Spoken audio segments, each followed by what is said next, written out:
This next article from the New York Post, Tom Cotton speaks out against legal immigration amid mass U.S. unemployment. Senator Tom Cotton, Republican from Arkansas, says it makes absolutely no sense to maintain the current levels of legal immigration in the U.S. when the country faces an unemployment crisis. He said in an interview with who? With Breitbart on Tuesday. So a lot of people would say this is white nationalist. This is brainwashed. There's no truth to this at all. No truth to this at all. Let me show you why it's fake.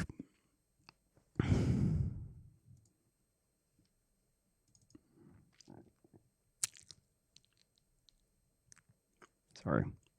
The images are taking forever to load, man. I don't know what's up, dude. I don't know why the computer's crashing. I don't know what to do.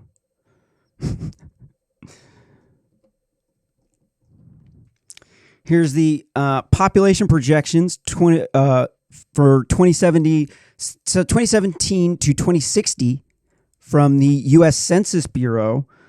2017 national population projections. U.S. Census Bureau 2016 national population estimates. In this chart, figure 1, you can see the projected immigration by scenario. And here you can see if there's zero immigration, that will have approximately 319.7 million. Our population is currently 330 million. So our population will go down. And the reason for that is because our birth rate is really low. It's currently about 1.6 children per woman. So we can see here is the 2020. And then the graph goes down to 2050, and you can see it goes down by half a person. What that translates into is that we go from 1.6 people per person, children per woman, to about only child. If you are only child, the average mating span of a woman is about 36 years. And so hold on, let's say it's 40 years. Women stop being able to have babies after that period of time, but then it's statistically less likely. But let's just say it's 20. I think it's 36. Comment on Real Simple News /issue 92 if I'm wrong. Every single 10 years or every single 20 years, it will cut our population in half if that happens. So most Democrats live in the big cities. They're controlled by ivory tower liberals who they work, a lot of them work in skyscrapers.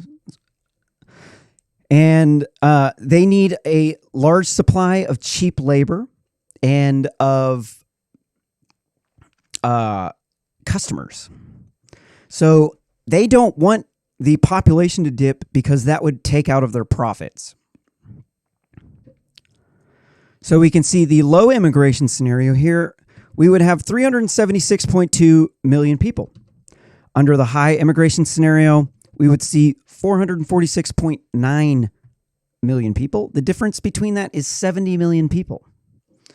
To put that into perspective, let's look at the percent.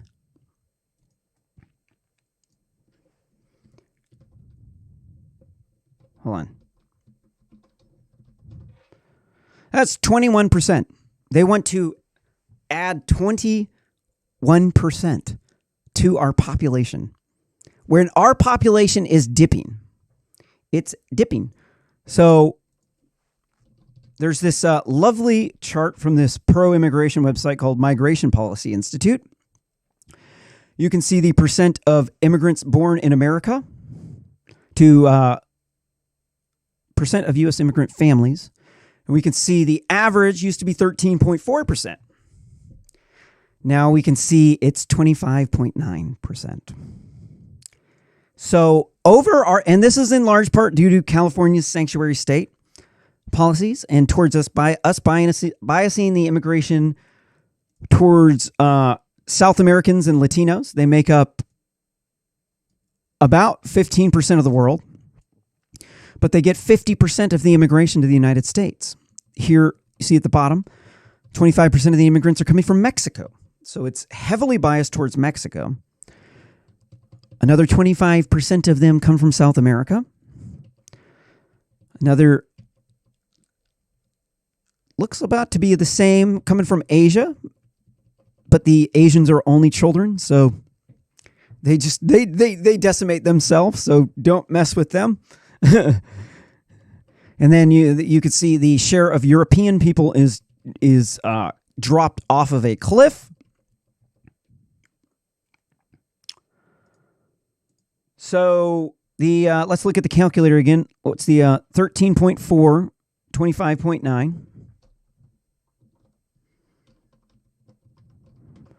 That's 12.5% of our population have been swapped out through Democrats' immigration policies. The Republicans have always been against this.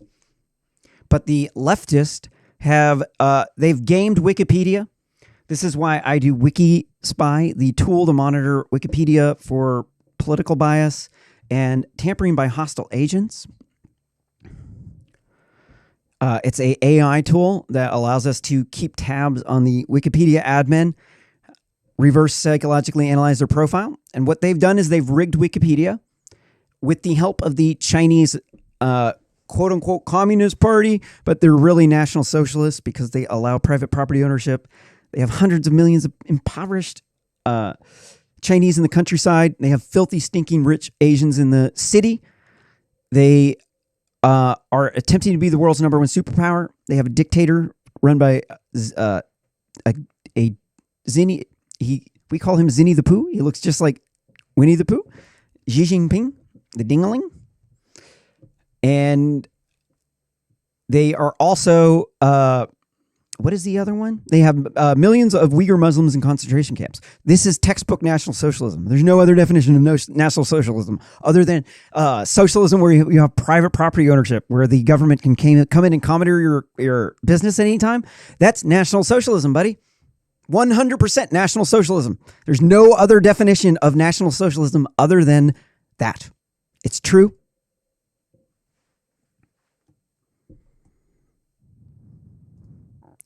So let's look at California over here. Whoa!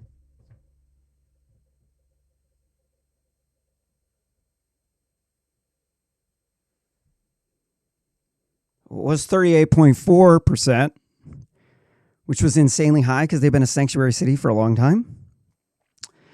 And then it turned into 47.1. 38.4.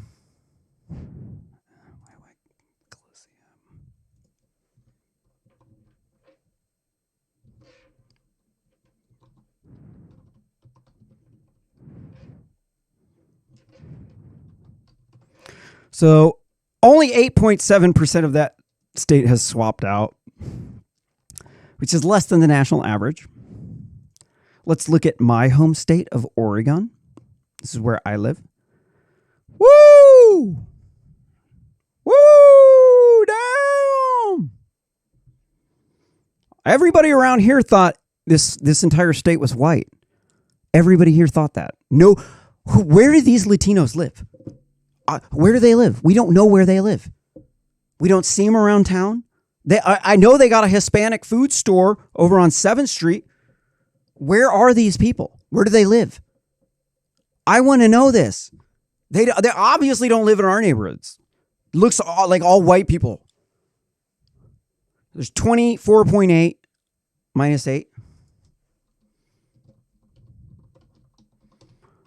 16.8% of our state has been swapped out by Democrat immigration laws.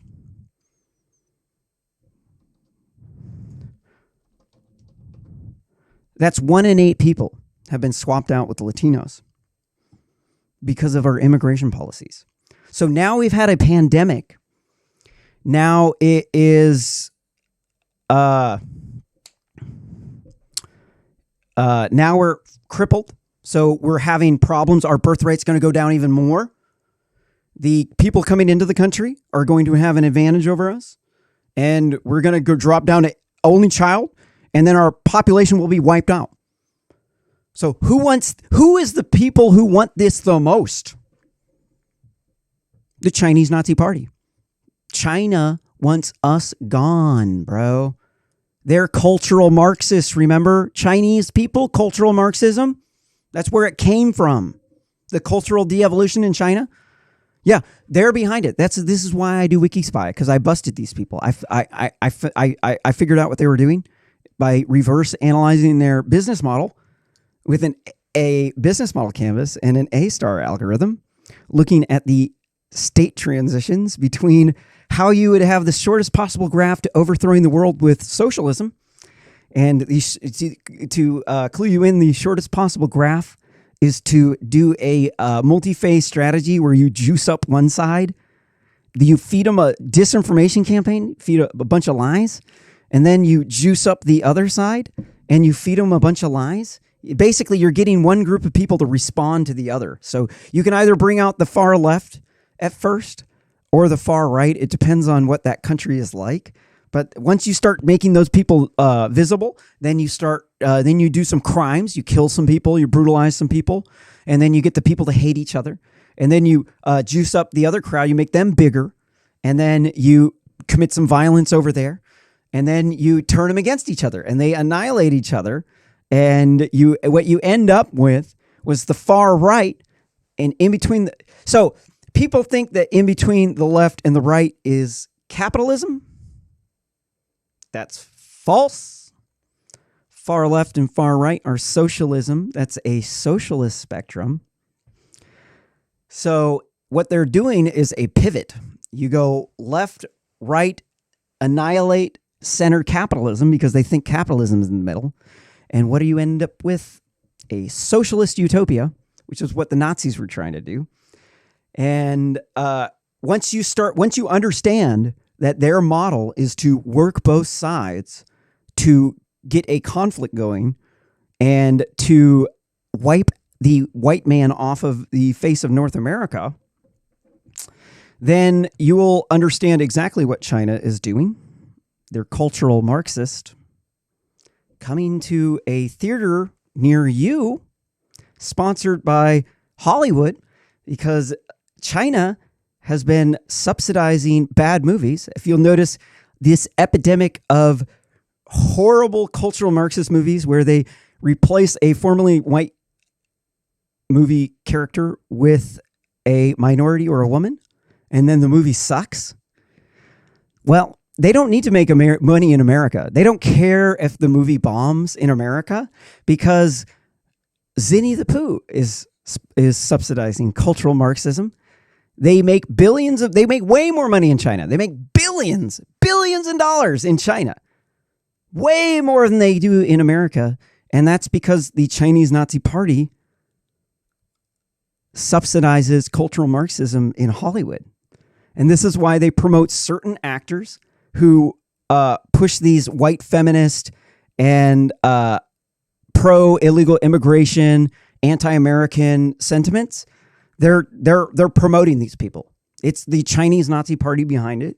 And I will prove this to you with AI algorithms here coming up pretty soon. This is why you should make a donation to Real Simple News at realsimplenews.net/donate, where your donations fund AI research.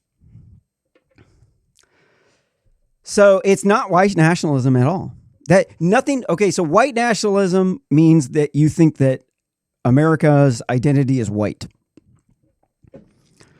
And it used to not mean KKK necessarily, although KKK were white nationalists. That used to just be the normal because vast majority of people were white. But then now that's more, there's been a lot more minorities, and we have hip hop, and that's the big popular thing.